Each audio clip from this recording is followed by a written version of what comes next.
देशात आपण अनेक विचित्र आणि थरकाप उडवणाऱ्या घटना पाहिल्या आहेत.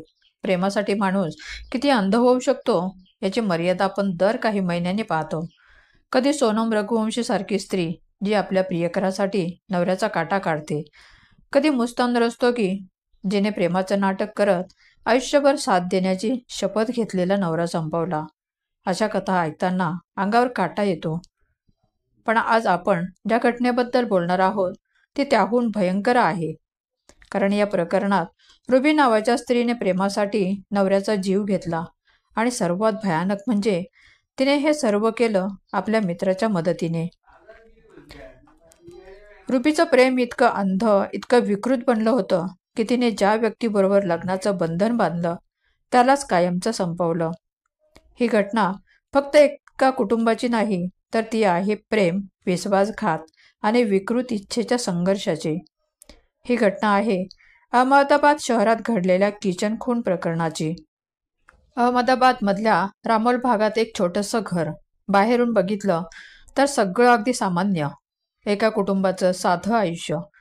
त्या घरात राहत होतं मोहम्मद इस्राईल अकबर अली अन्सारी आणि त्याची पत्नी रुबी.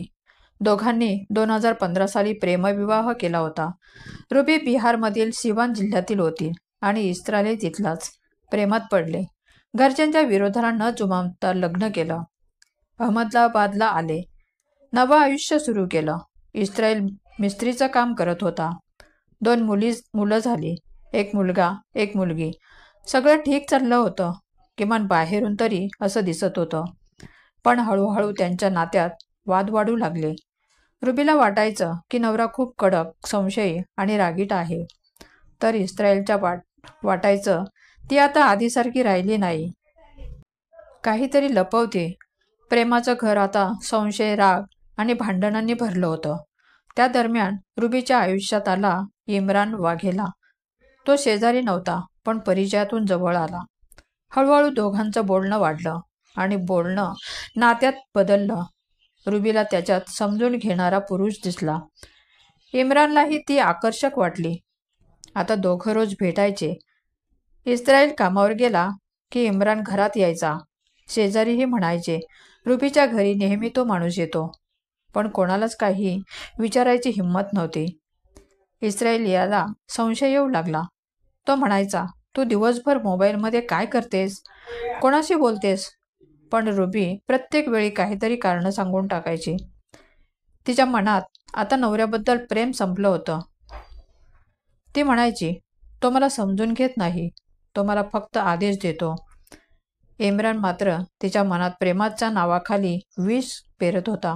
तो म्हणायचा, आपण एकत्र राहू शकतो, पण आधी तुझा नवरा वाटेतून हटला पाहिजे. रुबी आधी थोडी घाबरली, पण जेव्हा रोजचं भांडण, शिवीगाळ आणि शारीरिक त्रास वाढला तेव्हा तिचं मन थंड झालं. एक रात्री तिने ठरवलं, आता पुरे झालं. तो नाहीसा झाला पाहिजे. इम्रान, रुबी आणि त्यांचे 2 मित्र मोहसिन पठाण आणि रहीम शेख यांना एकत्र बसवून योजना आखली. योजना सोपी होती पण थरारक. इस्राईल झोपला की त्याचा गळा चाकूने चिरायचा आणि मग मृतदेह किचनच्या ओट्याखाली पुरायचा. कारण त्या घरातच सगळं करायचं होतं, जेणेकरून बाहेर कुणालाही संशय येणार नाही. तो दिवस आला. रुबीने इस्रायलसाठी नेहमीप्रमाणे जेवण केलं. तो जेवला, मुलांना झोपवलं आणि मग स्वतः झोपला. रुबीने शांतपणे इम्रानला आत बोलावलं. दोघांनी मिळून चाकू घेतला. त्या रात्री शांतता होती, पण ती शांतता वादळापूर्वीची होती. इम्रानने पुढे जाऊन इस्रायलचा गळा चिरला. क्षणात सर्व संपलं. रुबी निश्चल उभी राहिली. तिच्या समोर तिच्या आयुष्याचं सर्वात भयंकर दृश्य होतं, पण तिच्या चेहऱ्यावर पश्चाताप नव्हता, फक्त थंड शांतता होती. शरीराचं ओझं हलकं केल्यावर प्रश्न होता, आता काय करायचं? त्यांनी घराच्या स्वयंपाकघरात ओट्याखाली खड्डा खोदला, शरीराचे तुकडे केले आणि मग शरीर त्या खड्ड्यात टाकलं. वरून सिमेंट आणि टाईल्स लावल्या. सगळं पुन्हा नेहमीसारखं दिसायला लागलं.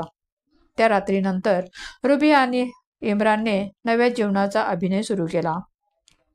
मुलं होती, घर होतं आणि आता तोच प्रियकर तिच्यासोबत नवऱ्यासारखा राहू लागला. पुढच्या सकाळी रुबीने नेहमीप्रमाणे चहा बनवला. मुलं शाळेत गेली. इम्रान तिला म्हणाला, सगळं संपलं आता. पण खरंच सगळं संपलं होतं का? दररोज ती त्या ओट्याजवळ उभी राहायची, त्याच जागी जेवण बनवायची, पण त्या ओट्याखाली मात्र सडत होतं एक प्रेत. 1 वर्ष गेलं. इस्रायलच्या मित्रांना आणि नातेवाईकांना शंका येऊ लागली. हा माणूस गेला कुठे? रुबी मात्र सांगायची, तो घर सोडून गेला कुठे? माहीत नाही. तिच्या चेहऱ्यावर अश्रू नव्हते, पण अभिनय होता.